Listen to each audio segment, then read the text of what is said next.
Hello, everyone. Welcome to Barca News. It is July 23rd, 2025, and Barcelona have announced that their trip to Japan has been canceled and the entire preseason tour to Asia is currently hanging from a thread. Also, agreement for the exit of Pau Victor.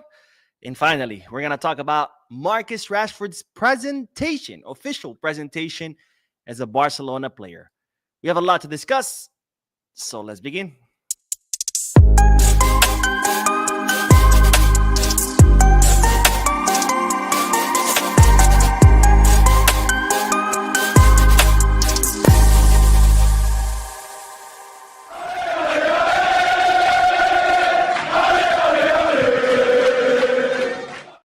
Hello, everyone. Welcome to the channel. My name is Mo. This is the Barca News Live podcast, which is on every Mondays, Wednesdays, and Fridays, where not only we discuss Barcelona news, but we also get to interact with you lovely people in the chat section by reading your comments, answering any questions, and getting the discussion going. For those of you who'll be watching when the podcast ends, I will be putting timestamps in the description, chapters in the timeline, in case you do want to skip through the discussion and get straight into the news. Having said all that, make sure to hit the like button, subscribe to the channel, drop a comment. If you are looking for any Barcelona jerseys or merchandise, including the new home kit, make sure to hit the goal kit, skip back, or fanatics.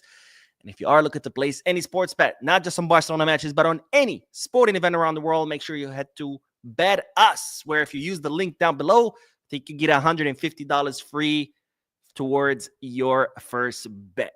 All the links are down below. Click on them. You get access to some pretty cool deals and offers, including that $150 that I just mentioned. All right, one more announcement as I've announced previously, but I'll announce it again in case you missed it. Saturdays are now, there's a weekly podcast called The Mocast on Saturdays, exclusive for the channel members, and I'm going to start hosting members as guests on the channel, one member per week that will get to, join me in the live Mocast. So if you want to watch the Mocast or if you want to be part of the Mocast as a guest, make sure you become a channel member by hitting the join button at the home tab of the channel. All right, let's begin with the news. And of course, the big news, well, the second big news, because there's another big news concerning the preseason tour. But the number one big news today was that Barcelona have officially announced the signing of Marcus Rashford from Manchester United on a one-season loan. Barcelona made this signing official today through their website, through their social media outlets, with this picture and with a short video where, you see that English telephone booth that you see in the picture. The phone rings, Marcus Rashford answers, and it says, "Mom, it's official now." He comes out of the booth, looks at the camera, and says, "Visca Barca." And we kind of had a glimpse of this yesterday. I don't know if you watched yesterday's video, but during yesterday's video, I showed you that picture that had been leaked. Someone, it was a TikToker who climbed a tower or climbed something and was able to see into Ciudad Esportiva and took pictures. And you could see there that there was a phone booth, that there was Marcus Rashford, the photographer. So they were obviously preparing for today's announcement. Well, lo and behold, the announcement did feature the English phone booth. Now, later on, around 6 p.m. local time, as I told you yesterday, Marcus Rashford arrived at the Ciudad Esportiva, where he, of course, officially signed his contract as a Barcelona player. And here we see him with Jan Laporta, of course, as always. He was in the office, signed a contract, pictures with Laporta, pictures with the board. His family was there. Then from there, they moved on to the Spotify Camp Nou store, where he, of course, printed the number 14 on his shirt, which it's reported that Marcus Rashford chose himself. He's the one who chose the number 14. So there you have it, folks. Rashford will be Barcelona's newest number 14, the number that was vacated by Pablo Torre, who has, of course, been permanently transferred to Mallorca. Now, of course, the announcement from Barcelona has not detailed anything about the option to buy. Some reports are saying it's actually an obligation to buy. Let's hope that's not the case, because otherwise another, fuck up by Deco. But nonetheless, we do know it's a one-season loan. We know that Barcelona will cover the entire salary of Rashford, who has agreed to reduce his salary from 18 down to 14 million euros gross. In other words, the player will receive 7 million euros net for the next season, as he will join Hansi Flick's men. Now, of course, Marcus Rashford did give an interview as part of his official presentation. The first thing he had to say was, of course, expressed joy of becoming a Barcelona player. And this is what the newest signing had to say, I want to win the biggest trophies and feel like Barcelona is a huge club in the football world. So it is the perfect place. You see, with the team last season, they have a young, ambitious team. And I want to add my qualities, my personality, improve the team, and help them win. Now, I really hope that these words become a reality because, like I've said many times before, I think Rashford is very, very talented, an incredibly lethal attacker when he's, focused. So hopefully, he can stay focused, stay disciplined, work hard, and add to this team because we already have a magnificent team that won 3 trophies last season. They made it all the way to the semifinals of the Champions League. And if Rashford can add to that, that only means that our team is going to continue to get better and better and better. Now, Marcus Rashford also expressed how this was not a difficult decision to come to Barcelona. And this is what our newest signing had to say. Not difficult. I was clear on my preferences from the beginning. Actually, from maybe in January. It didn't work out in January, so I went to Aston Villa and enjoyed a good period there. I'm very grateful for the opportunity to play there. So Rashford, of course, saying that this was not a difficult decision. And we know that because he has been insistent on coming to Barcelona since January, since the winter transfer market. He reached out to Barcelona, made himself available, was pressuring Manchester United to only accept Barcelona's offer. Back then, he also offered to decrease his salary. He was rejecting offers to go to other clubs. He waited for Barcelona until the final days of the winter market, but unfortunately, it didn't work out because Barcelona could not clear enough space on their wage bill. I mean, they couldn't even register Pau Victor or Dani Olmo, who were actually already Barcelona players. So, of course, he did end up going to Aston Villa. He spent half a season there. He did do well up until his injury. Then Aston Villa offered him a permanent transfer. He said no. And once again, he reached out to Barcelona. Once again, he made himself available. This time hiring Pini Zahavi as an intermediary because we know Pini Zahavi is a close friend of Laporta. He represents Flick. He represents Lewandowski, Dani Rodriguez, amongst others. And he did everything in his power, waiting until the final days. He rejected Juventus. He rejected Saudi club. And then eventually this move happened. So Rashford making it very, very clear that Barcelona was his number one choice. Barcelona have given him that opportunity. And let's hope Rashford repays the club by, giving us his best form and staying disciplined and staying focused and committed to his success at Barcelona. Now, Rashford was asked about Manchester United because, of course, he's not had a good time the last few seasons. And this is what Marcus had to say. The situation with United is that the club is in a period of transition, and they have been for a while. Yeah, no kidding. Like 10 years already. I don't have anything bad to say, as it has been an important part, not just of my career, but my life. So I was grateful for the opportunity. But like life, not everything goes as simply as you thought. And this is my next chapter. And I'm fully focused on improving myself and helping the team win trophies. I have nothing bad to say about United. I wish them all the best and hope they are successful in the future. So, of course, Rashford not having any bad words to say about Man United. And, I mean, I'm glad he did it. I think it would be a very bad look if he would have came and said, you know what, fuck Man United. They're fucking suck. Barca, I mean, it's, he's doing the right thing here. After all, it is his childhood club. He came up through their academy. He spent most of his career there. So not saying anything bad, wishing him the best, but saying, hey, this is my next chapter, which is to come to Barcelona. I know a lot of Man U fans have been mad about this, which I don't know why. I mean, you guys didn't want him either, so might as well let him go. Why would you not want him, but at the same time not want anyone else to have him? It's kind of like, that toxic relationship where, okay, if I can't be with you, nobody else can. Chapter is over. It didn't work out. Let the man go. Be happy somewhere else. But anyways, the final thing is Rashford explained why he chose the number 14 kit. And this is what our newest signing had to say. It's a traditional number for the club. It's a unique club. Everything about the club is special. To wear this shirt is an honor. I'm ready to do my best for the club. For me, it's about winning. All my life, growing up, watching Barcelona games, the club is about winning. It's about enjoyment and expressing yourself. The club is built on winning. I'm here to try to add to this history. So he didn't really specify why the number 14 specifically, just saying that, it's a traditional kit, but it's rumored that it's because of Thierry Henry. Oui, oui, monsieur. because, of course, Henry did wear the number 14 at both Barcelona and Arsenal, and that is Marcus Rashford's idol. So some reports saying that, or some rumors saying that it's probably because of Thierry Henry, but Rashford not specifying, just saying, it's a traditional number, and it is, of course, it's a historic number. It's a number that Johan Cruyff wore himself, but nonetheless, it doesn't really matter to me. I don't care what the kits the players wear, as long as you play your best.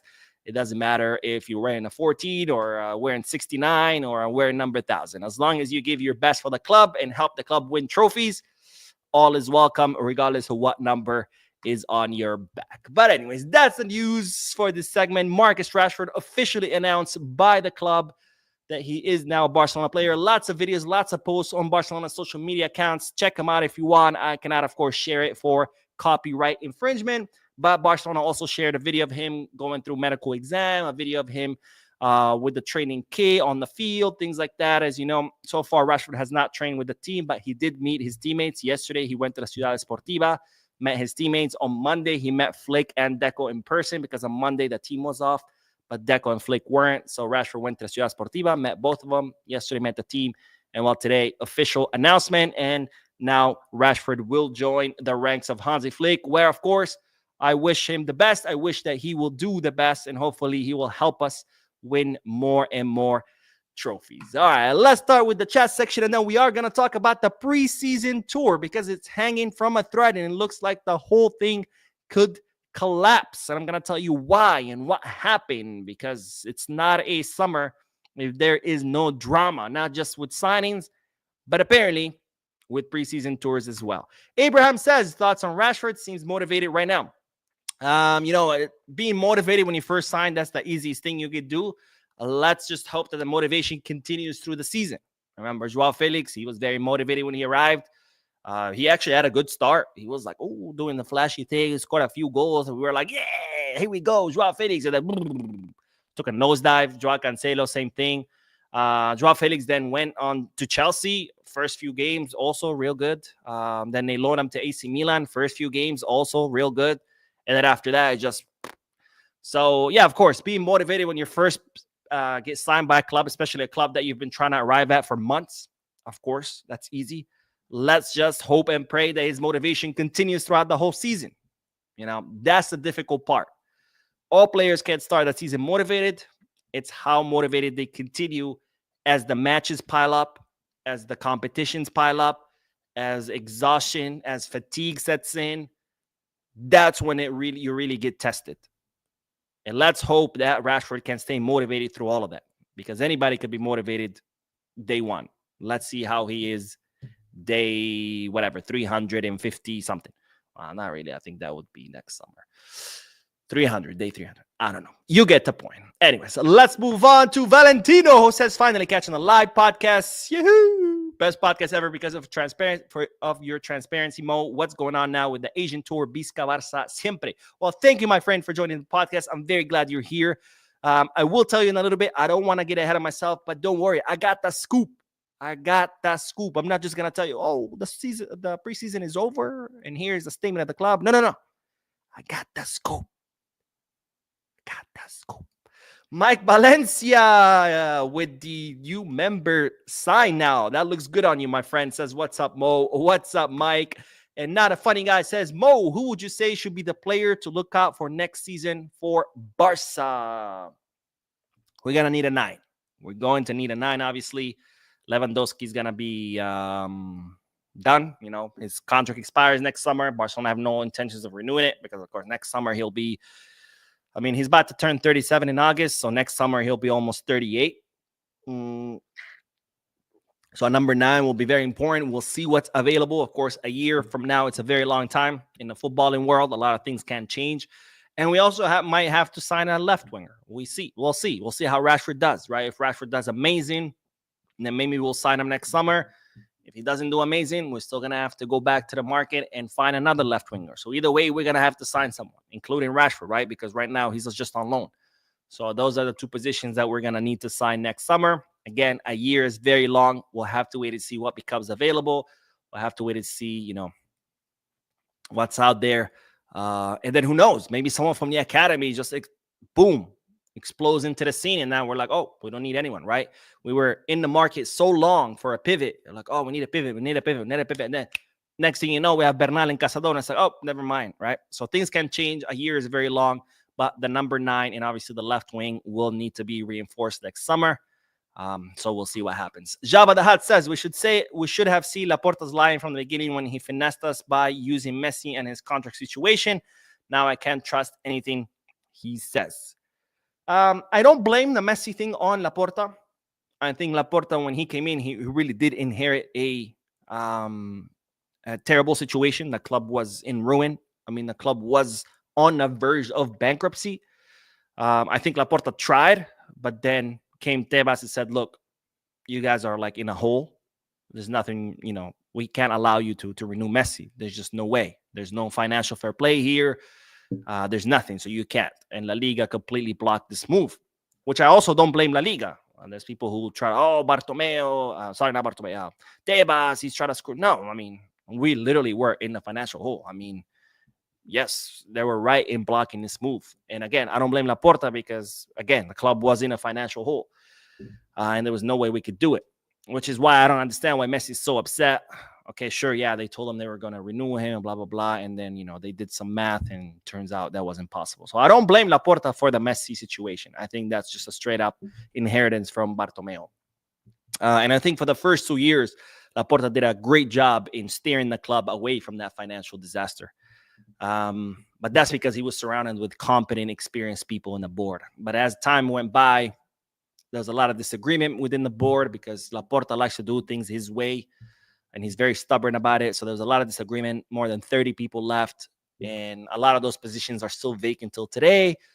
And then the positions that Laporta did fill, he filled with his friends who didn't necessarily have any experience. He just, oh, you're my buddy, so come work with me. Deco, for example. And that's when things started to become very muddy, right? First 2 years, excellent. Why? Because Laporta surrounded himself with great people. Next 2 years, not so much, because, if you're going to run one of the biggest clubs in the world, you need capable people around you. You can't run it by yourself. It's just impossible. And when you stop surrounding yourself with capable people, well, the cracks start to show. And that's where my problem rests, right? In these last 2 years. Not the first 2 years. The first 2 years, I think he did a great job. But right now, the opposite. Justice Boyo says, hello, Mo. Justice Boyo from the Gambia. I'm so excited to watch the full presentation of Marcus Rashford. And I hope he can be a reborn Barcelona and a beast to Masaka opponents in the next season. So the presentation already happened, but I'm pretty sure that the club posted a video about it. But anyways, let's go back to the news because we do have to talk about the other big news of today.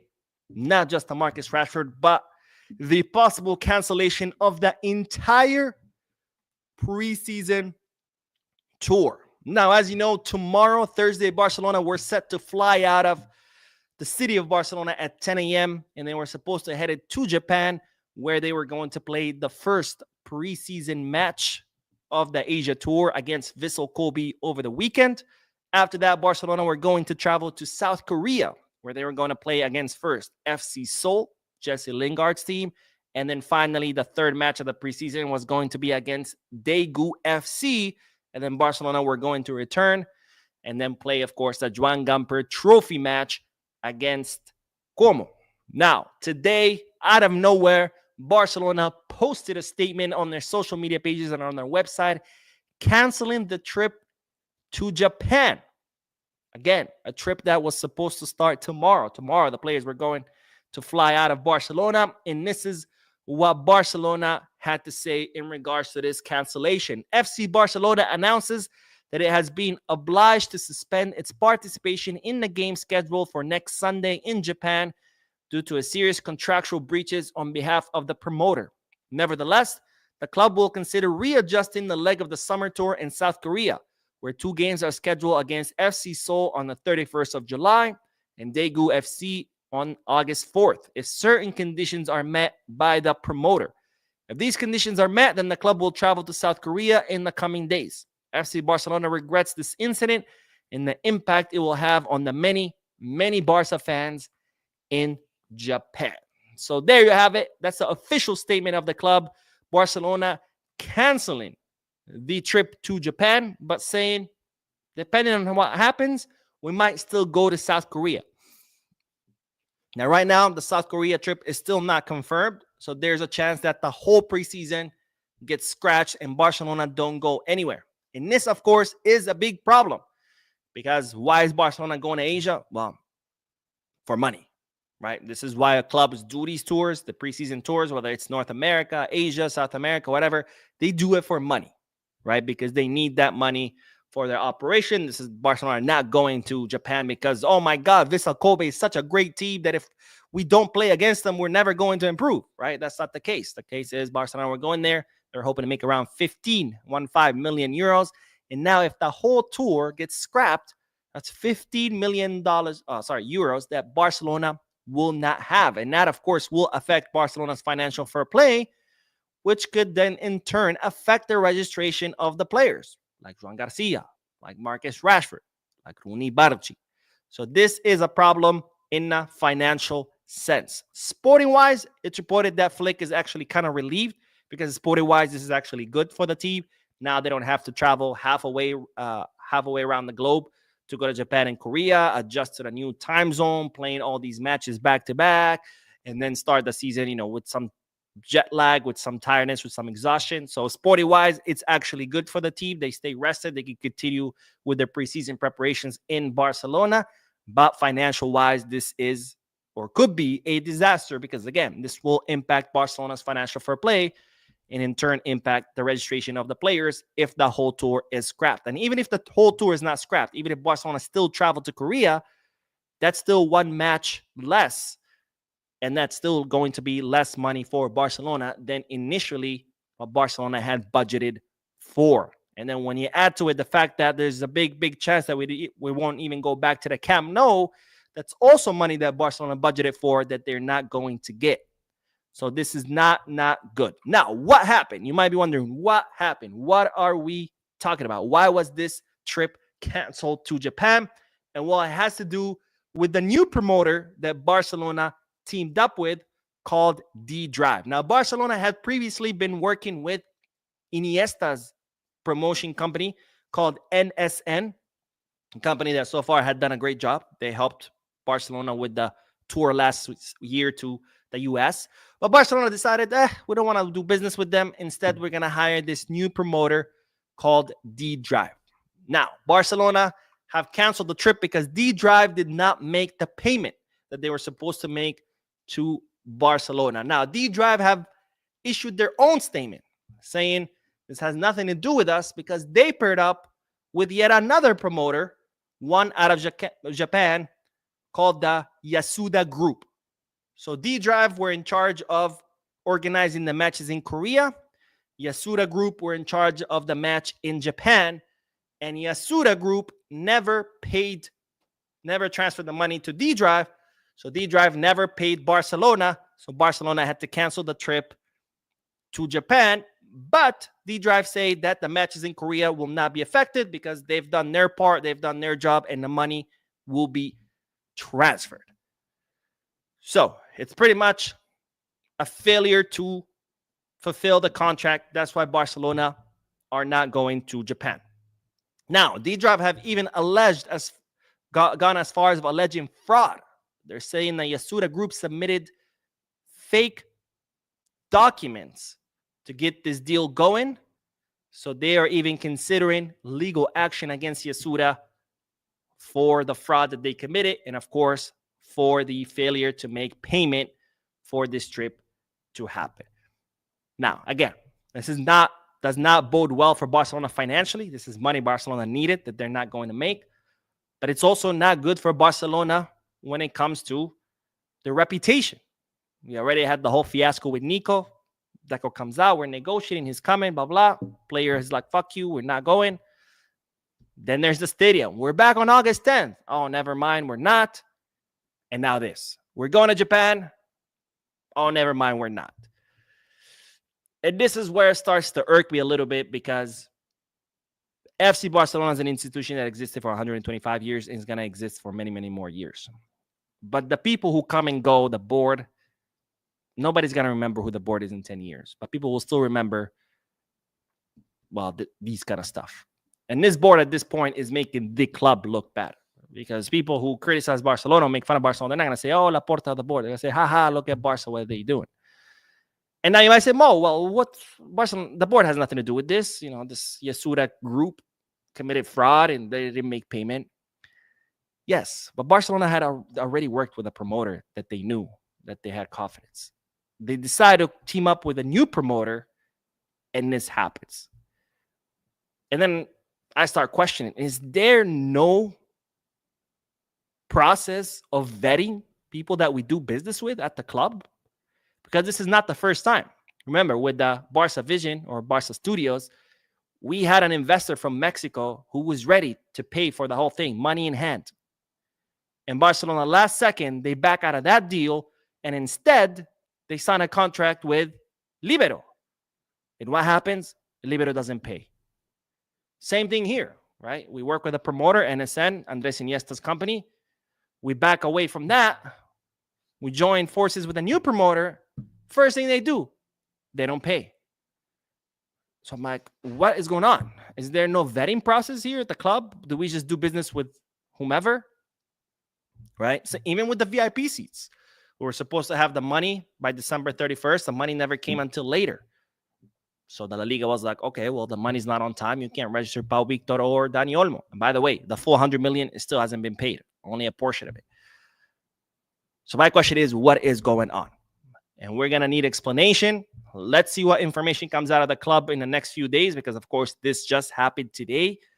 But it's not looking good for Barcelona, both financially and reputation-wise. Sporty-wise, it's got to be good for the players.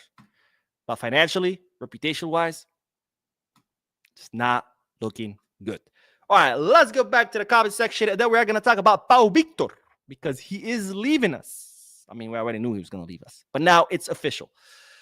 McCoy says, Mo, what do you think about Rashford signing, and do you think he will start? Maybe not at first. I think at first he's going to have to adapt, train, learn Flick's system, etc. And then eventually we'll start seeing him more and more, I'm sure. And then it's all going to depend on his performance, right? If he, from day one, starts killing it, then I'm sure he'll start getting more and more minutes, and who knows, maybe he will start. It's all going to depend. Now, what do I think about it? I've said it a million times. I think he's very talented. I think he's an incredible winger when he's focused, when he's disciplined, when he's, actually playing. But that's the problem, Which Rashford are we going to get? Are we going to get the Rashford from his first seasons where he was lethal and everybody was, oh, my God, look at this guy. He's going to be, the next best thing? Or is he going to be the Rashford from the last few seasons? That's the big question. Of course, the only way to answer that question is, well, with time. My man Choo Choo says, good evening, Mo. Glad to be here. Glad to have you, my friend. That member sign, looks very good on you. And Shin says, was just curious that when you start inviting members to be hosted on the MoCast, can it be done by phone or does it have to be done by computer?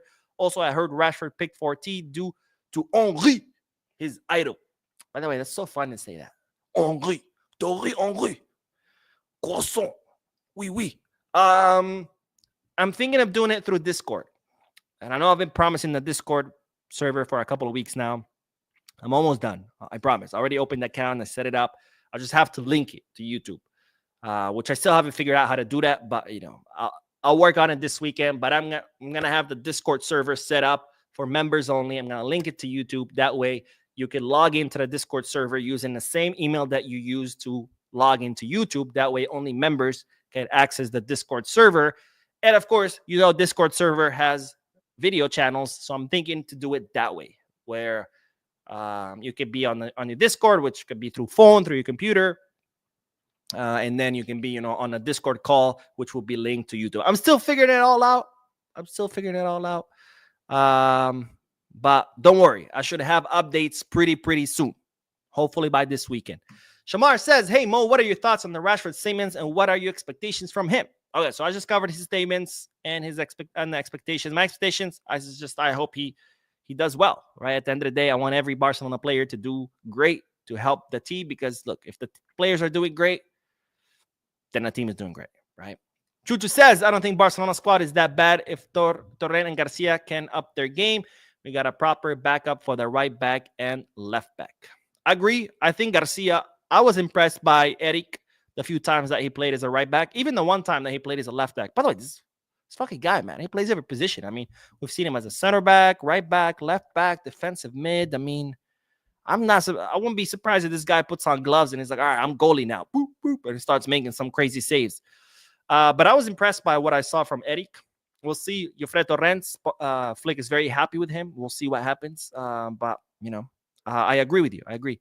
Armando Gomez says, or Gomez, sorry, is Barca paying Rashford's full wage? Yes. He has an 18 million euro salary. Manu was like, we're not covering a single penny. So Barcelona have to cover the whole thing. But Rashford agreed to reduce his salary by 25%, which is approximately 14 million. So Barcelona will cover the entire 14 million salary. Manu is like, we don't want him. We're not paying for anything.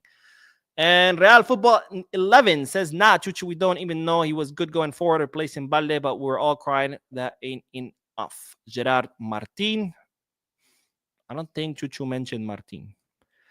Costadin says, I've been watching Rashford since day one, United under Van Gaal. Let's wish our great career in Barcelona, Visca Barça. Amen, my friend, Visca Barça. Let's do one more comment and then we'll get back to the news. But Vahid says, I'm confident Rashford will thrive at Barca. Everything points in that direction. He's incredibly talented and perfectly suited to our style play. Most importantly, he has Hansi Flick guiding him.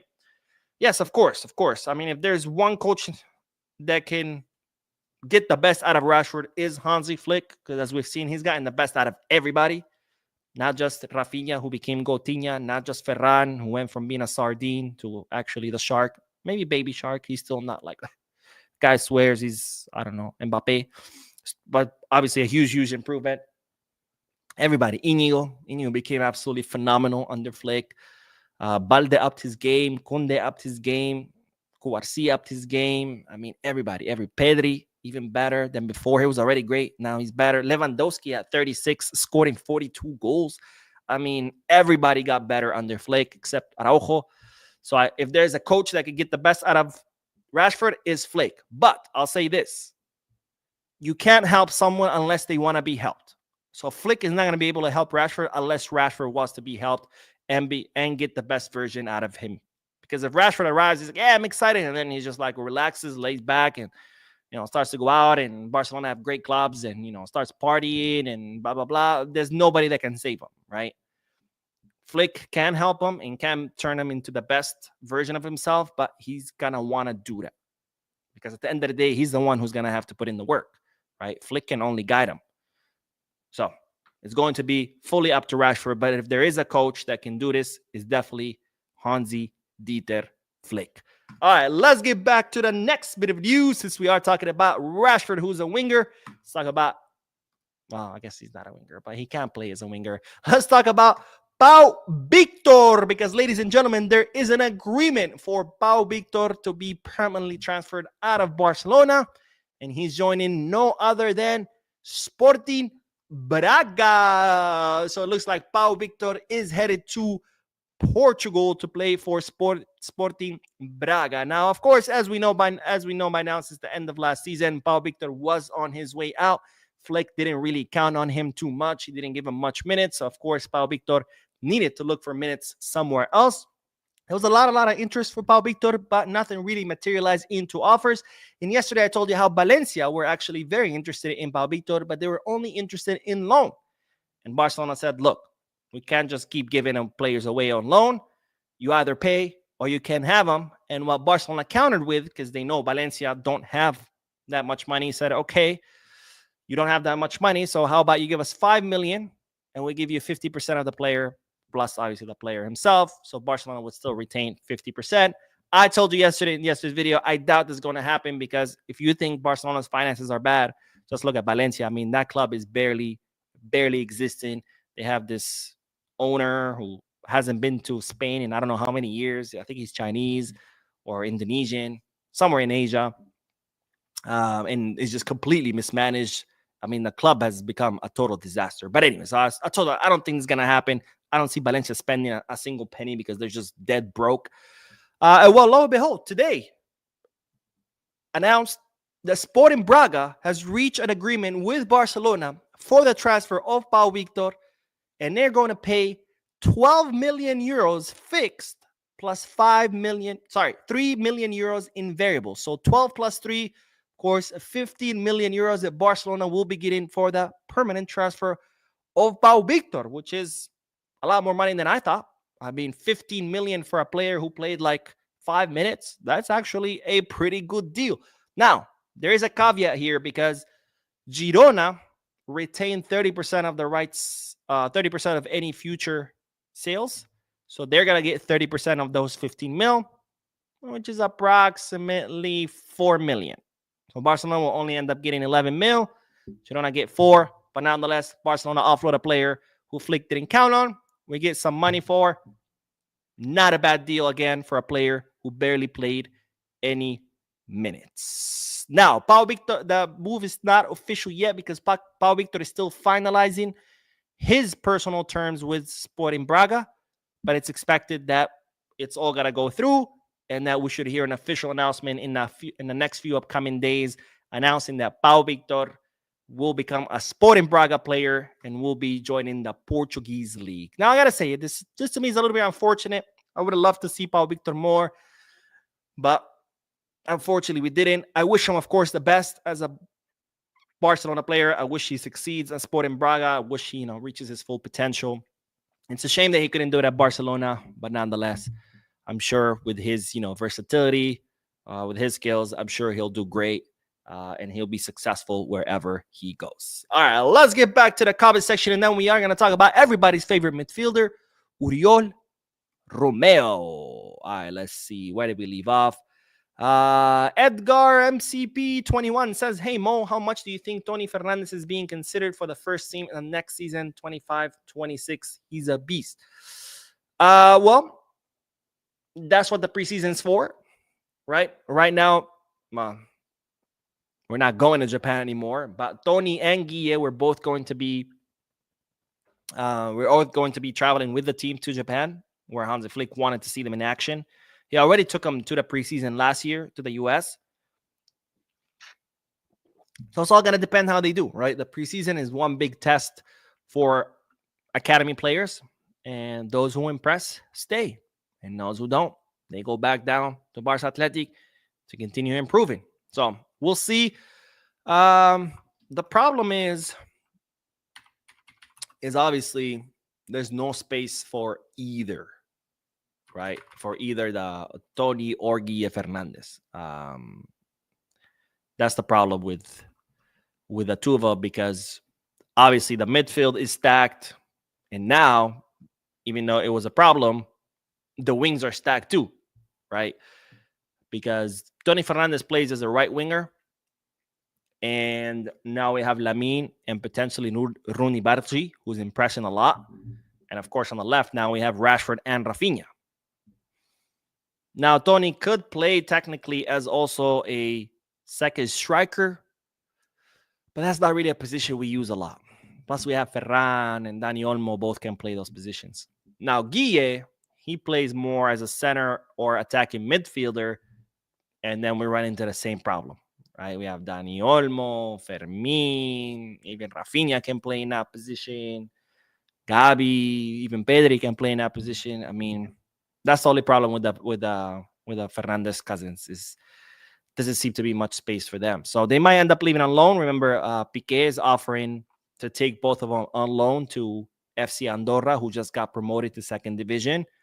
And I think that will be a great move because they're going to develop a lot more and learn a lot more in second division versus playing with Barca Athletic in fourth division.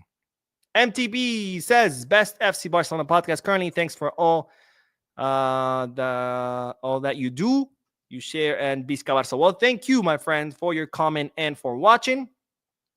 And Scalio says, always some bullshit that further demonstrates that the club incompetence as of late, day by day, we're turning into a clown show. Yeah, it's not a good look, but people are still gonna tell you, hey, everything's great. We have the best president ever. Mo, you're just a hater.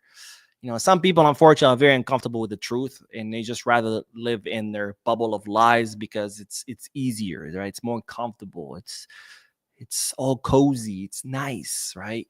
And no matter what you do, they will defend that bubble of lies with all their power. Yesterday, I shared a video of the Camp Nou and its state and how it's nowhere to be nowhere ready to host 60,000 people on August 10th, despite they told us that it is. And you should see the amount of comments. This is old video. Like people go it all the way out of their way just to defend the lie. They just want to everything in their power to just defend the lie because their brains just cannot handle the truth. The truth is too uncomfortable for them. So they just rather be lied to because the lie is, it's nice. It's cozy. Tell me everything is great. Stadium is ready, guys. It's ready yesterday. Tell me that, please. Tell me we're super wealthy and we have no debt. Makes me feel warm inside. Lie to me, please. They'll do everything in their power. I mean, literally, I showed them a fucking video. What else? What else can you do? A video. And they're still like doing everything in their power. Mental gymnastics. Just to defend the lie. Oh, the video is old. Then how do you explain the sign in the back with the home kit on it? The home kit was just announced a couple of weeks ago. But that doesn't matter because it's not about logic. It's not about reason. It's not about facts. It's, again, about defending the lie because the lie is comfortable. The truth is not. So, unfortunately, we're going to be in the same place because people just want to be lied to. It's not a lot nicer than to be told the truth. D. Jonah says, I'm Congolese from the DRC. Barcelona don't accept money from the Ministry of Sports. The country's so poor, people still die from hunger and poverty. Well, I personally don't know anything about DRC politics, so I'm not going to act like a DRC expert all of a sudden. All I know is that DRC offering, 11.5 mil per season for 4 seasons. To promote tourism. I mean, I don't know how well it has worked with Monaco because DRC does have also a sponsorship with Monaco.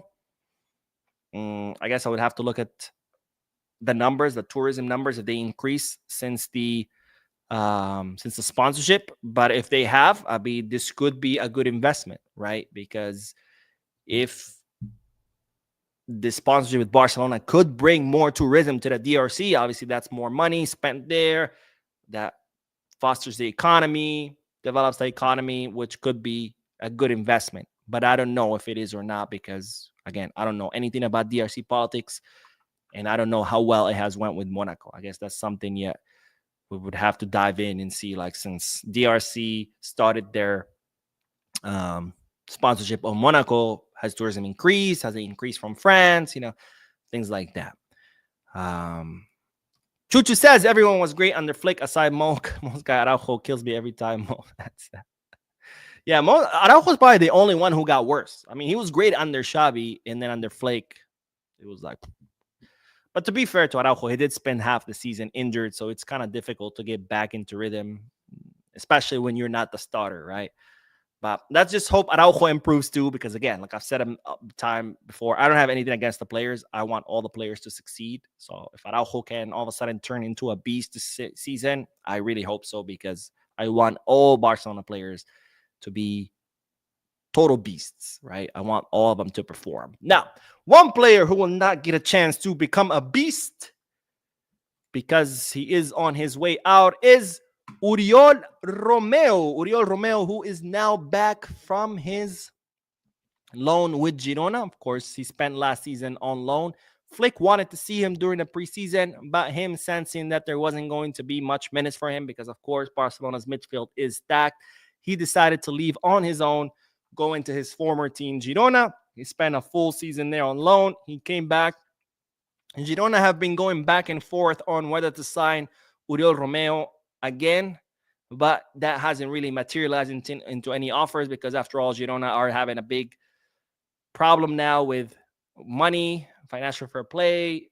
Their whole squad was picked apart, so now they're trying to figure out how to rebuild.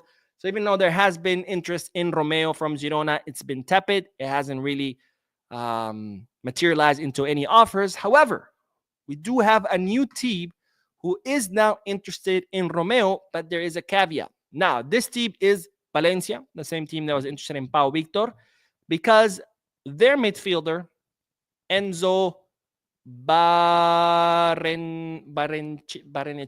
I think that's how I say it. Enzo Barrenechea, who was their midfielder, just left to Chelsea. Jesus. No, sorry. Benfica, not Chelsea. I'm so used to Chelsea signing a million players that I thought Chelsea. Benfica. But Enzo Barrenechea just went to Chelsea. Benfica, damn it. Benfica. So now Valencia, of course, are looking for a replacement, and they have set their sights on Oriol Romeu, who, by the way, already played at Valencia previously. He was there on loan from Chelsea. That's why Chelsea stuck in my head, because when Oriol Romeu was a Chelsea player, they loaned him to Valencia. So he's already played in Valencia before. And now that they need to replace their midfielder, Enzo Barrenechea, who left to Benfica, they have set their sights on Romeu. But as I told you, there is a caveat. And the caveat is Valencia being in the financial mess that they're in, they can only afford to sign Oriol Romeu as a free agent. They cannot afford to pay a transfer fee. So now Barcelona are considering negotiating a contract rescission, a friendly contract rescission, where they tell Oriol Romeu, oh, look, man, you have an option here. It's only free. You go. You forgive whatever left in the contract. You cancel the contract. Everybody goes their own way. No harm, no foul, which I don't expect Oriol Romeu to put up any fight, because since day one, Oriol Romeu has been that kind of player who's like, all right, whatever you guys need. Oh, no minutes? Okay, that's fine. I'll leave. Like, no problems. So I don't expect any problems here, but it looks like Barcelona will end up rescinding the contract of Romeu in order to join Valencia on a free agency. All right, that is all the news for the podcast. So let's do more comments, and then we will end this because there's no more news in the podcast. Let's see. Savio says, hi, Mo. Any chance we could be back the last season beginning that Pau Victor and Dani Olmo weren't registered? Yeah. There is a chance of going back to that mess.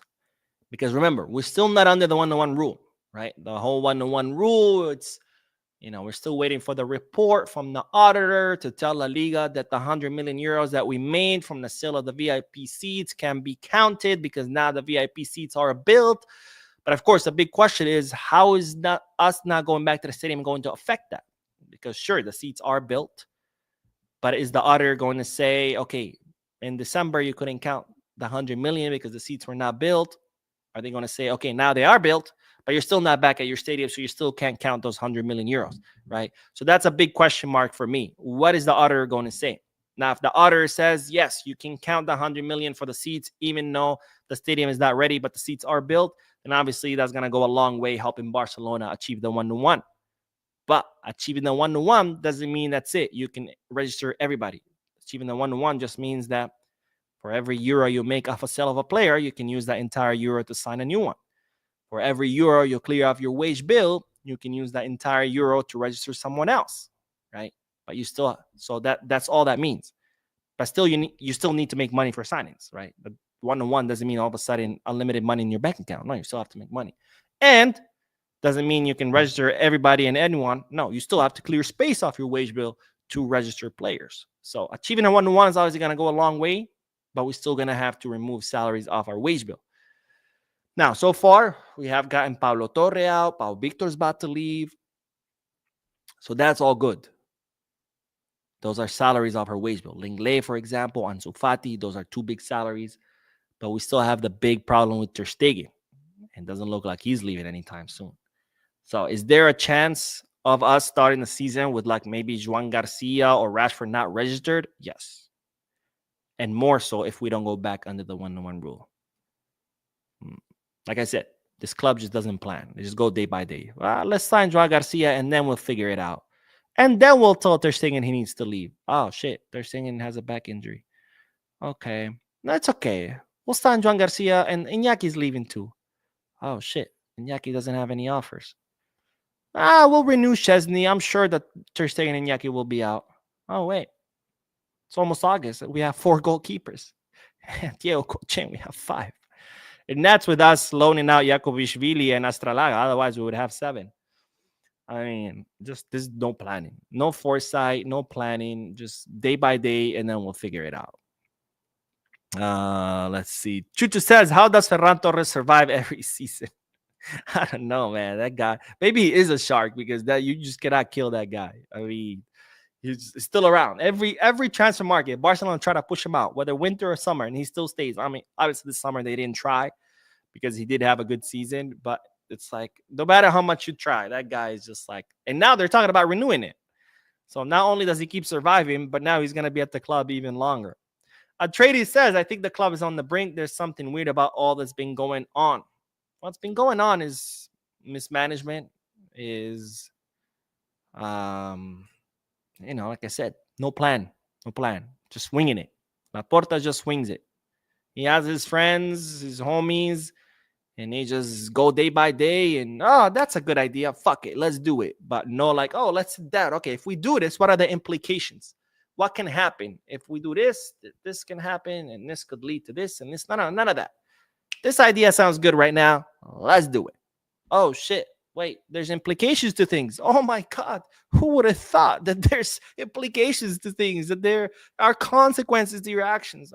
Who knows? You know. Armando Gomez says, man, if Barca were to truly get $1 million for every day construction is behind, they would have like 150 million paid for delays. More like probably 200, which again, it tells me that release clause probably doesn't exist. Because why wouldn't we use it? I mean, we're struggling. It's like you're in the ocean and the water is like right here. You barely have your nose out of the water to breathe. And Laporta's claiming, don't worry, if we drown, there's a ship who we sign a contract with that it has to come and save you. They have to. So now you're drowning and you're like, okay, can this ship come and save me? And Laporta's like, no, we're not going to bring the ship to save you because we don't want to upset the ship. And it's like, what? Oh, the clause exists, €1 million per day. But we're not going to exercise it because we're going to upset Limac. What? You're either stupid, because then why did you sign that contract? Why did you put that in the contract if you're not going to exercise it? Or B, you're a liar and that clause doesn't exist. And you simply just lied to all of us just to pretend to be a great negotiator. Look how great I am. I negotiated a clause, 1 million, which I'm more leaning towards that doesn't exist, because what construction company would be stupid enough to sign to agree to that kind of clause, knowing how big this project is? Delays are inevitable. Delays happen in every project. So what construction company will be stupid enough to say, oh, yeah, we're going to agree to pay you $1 million per day? So that clause probably doesn't exist. And if it does, again, why aren't we using it? So are we stupid or are we liars? You pick. Bisca Michael says, so safe to say that when I go to Spain next year, we still won't be at the stadium. And there's a good chance. Hopefully not. Hopefully me and you are wrong. There's a good chance that. Hamad says the fault lies in the promoter. This happens frequently due to promoters' contractual failure. How can you blame the club for this? There's also a penalty clause attached to these contracts. Easy. I already explained it. We had a promoter, Iniesta's company, NSN. We fired them. We hired a new one. And the first thing the new one does is rip us off. Sound familiar? We had an investor from Mexico willing to buy Barca Vision. We back away the last second. We go with Libero.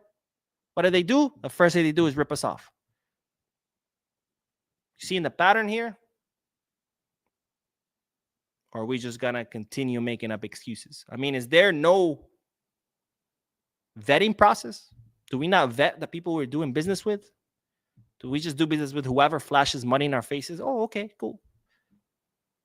At some point, you start wondering. Because this is not the first time, right? Look at all the damage that Libero did with them not paying. And now, same shit. Sean says, greeting from Jamaica. I've been here since you had 5K subscribers. I think your criticism of Laporta is merit as he keeps being disingenuous and untrue about issues with the club in general. Wow, all the way from 5K subscribers. That's amazing, my friend. Thank you so much for sticking around. That really means a lot. And Rodrigo says, hey, Mo, when is the next presidential election so we can get Laporta and his homies out? Next year, 2026. The problem is, unfortunately, what the socios have shown us is that they suffer from the same syndrome that the fans do, which is when things aren't going well on the field, they still vote for whoever's in charge because that's all they care about, which is unfortunate. Why? because that's what allowed Bartomeu to crash this club. Right? Bartomeu was already mismanaging this club big time, and we all knew about it. But what happens is Luis Enrique comes, MSN happens, we win the treble. In that year, there were elections. In that year, Bartomeu wins by huge margin, landslide, even though he was mismanaging the club, even though he was involved with all kinds of shady shit, including the Neymar deal, which he's still on trial for. All kinds of shady shit. But because the team did well on the field, the Socis ignored all the shady shit that was happening in the offices. And they voted him in by a landslide. Landslide. And I'm afraid that the same thing is going to happen next season. You know. And probably Laporta knows that. That's why he doesn't give a shit. He can just lie and lie and lie. Because look, as long as Flick and the players do great on the field, the Socis will continue voting for him. And the fans will continue to make up excuses for him. It's just how it works, right? Unfortunately. So I don't see this happening, especially if the team continues to do great, which I expect them to, especially now that we even have more reinforcements, which is great. Of course, I want my team to do great. But then, of course, there's the drawback that whoever's in power, no matter how they're doing, they're still going to win re-election, just like Bartomeu did. And we see what happened. We saw what happened, right? The signs were all there. And then Bartomeu ended up completely crashing the club. But because we won the treble, who gives a shit, right? They can steal, they can do whatever. As long as we win on the field, anything can happen. But anyways, that is all, ladies and gentlemen. Thank you so much for tuning in, for your comments, your likes, your subscriptions. If you haven't hit the like button yet, make sure you do. If you haven't dropped a comment yet, make sure you do. I want to hear your thoughts and opinions about everything that I told you about today. And if you haven't subscribed yet, also make sure you do. I will see you in the next video. And as always, Visca Barça.